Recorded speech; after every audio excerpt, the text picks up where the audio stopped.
Hey, Kyoko? I may as well not even have been in the room. Her gaze was fixed on only one thing. A present? Wrapped and covered with such joy. That's what made it so unusual. I mean, I want to see the picture. I better check out that suspicious present. Fuck off. There's a brightly colored box here. It seems totally out of place in here. The more I look at it, the more suspicious I get. Should we open it? I'm getting kind of a bad vibe from it. But I mean, we can't not open it. Okay. Makoto. Be careful, Makoto. Why, you think it's dangerous? No, not dangerous. But surprising, probably. Huh? If it is what I think it is, at the very least, it's not something you'll be happy to see. Wait, so you know what's in there? Anyway. Just don't scream or anything, okay? Are you saying it's something that'll make me want to scream? Okay, I'm just gonna open it. Step by heavy step, I approached the box. I took a deep breath, then took hold of the lid. Slowly, ever so slowly, I lifted it up. Light began to sneak its way into the box. I stole a hesitant glance inside and... He fucking screamed. Kyoko's advice was no use. I let out a trembling cry. Why are bones in the box?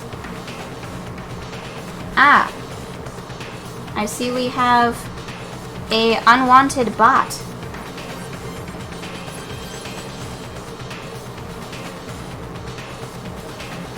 We're just gonna... Bye-bye.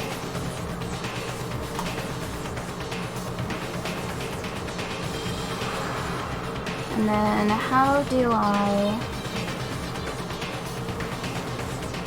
There. Good thing I can do that from just Streamlabs.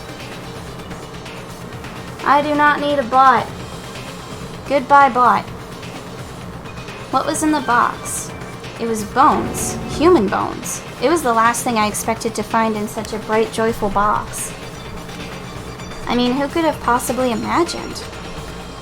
I see. Just as I thought. What? Why would you expect bones in a box, bitch? Just as you thought. How could you have known that? I mean, there were bones in there. Human bones. Wrong. Well, it's not that I was thinking of the bones specifically. I just had a feeling it would be his body. That's pretty much the same thing, a dead guy in a box. My father. Huh? What about him? Correct. What you found in the box. Those bones. That body. That's my father. Or at least what's left of him. Are you serious? This is Kyoko's dad? The same man she's been searching for? Hold on, how can you know that for sure? How do you know that's him? So... Given all the information we have already, that's the only possible answer. So that same person may very well be the mastermind who planned all this out. And according to the files, the headmaster is a man in his late 30s. It seems possible, even likely, that he's somewhere in this school right now. It's a very polarizing approach, I know, but okay, enough puns. Anyway, here's a hint. I'm sure I told you this already, but this killing game began with 16 participants, all of them high school students. And the only people to take a single step in Hope's Peak since the killing game began are those 16 students. Alter Ego said that the headmaster was probably here in the school, but the only ones who were alive at the start of the killing game were us 16 students.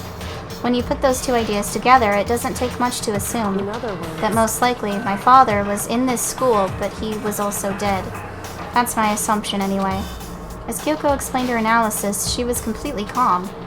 Or, no, she wasn't calm. She was only trying to seem calm. She said it was just as she thought, so she knew it was a possibility. But I have to believe that at some point she wanted to be proven wrong, which is why she never looked in the box herself, even though she had plenty of chances. I know Kyoko said she wanted to see her father so she could cut off all ties, but was that all there was to it? I gave up some of that pride. In order to enter Hope's Peak, I had to reveal myself to the school. I did it knowing it was something a true Kirigiri detective would never do. Would she really give up her pride just for that? I couldn't help but wonder. That's kind of nasty that that all that's in there. Huh? This picture. It's all faded. It must be pretty old. Wait, is this a picture of... Hey, Kyoko. Why would you? Well, this is annoying. I came here to cut myself free of the past, and yet to now find something like this. So what do you expect me to do now? Then I was right. It's a picture of Kyoko when she was a little girl. Knowing the headmaster had this picture all this time, he must have really cared about her. Why? Why? What? I wanted to face him and tell him myself, to cut him out of my life for abandoning me. That's the whole reason I came here. And now he's abandoned me again. And this time he even stole the only opportunity I had to move on. Has there ever been a worse father? Kyoko.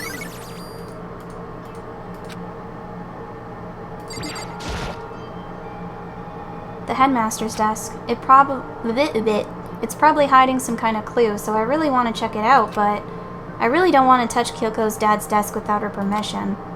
Hey. Don't worry about me. Feel free to look around as much as you like. Are you sure? Because... Never let anything get in the way of an investigation. I don't. Okay then, if you don't mind. Starting from the top, I opened all the desk drawers and looked inside. I rummaged through each one, finding nothing but unrelated documents. But in the last drawer... Huh? Is this... It's an e-handbook, right? And it has a label on it that says in case of emergency. I'd found some kind of emergency handbook in the headmaster's desk. In other words... A handbook with no limitations given to the school's ultimate authority, the headmaster. I'm assuming that's what that is. I think you're probably right. It might prove useful as we continue our investigation.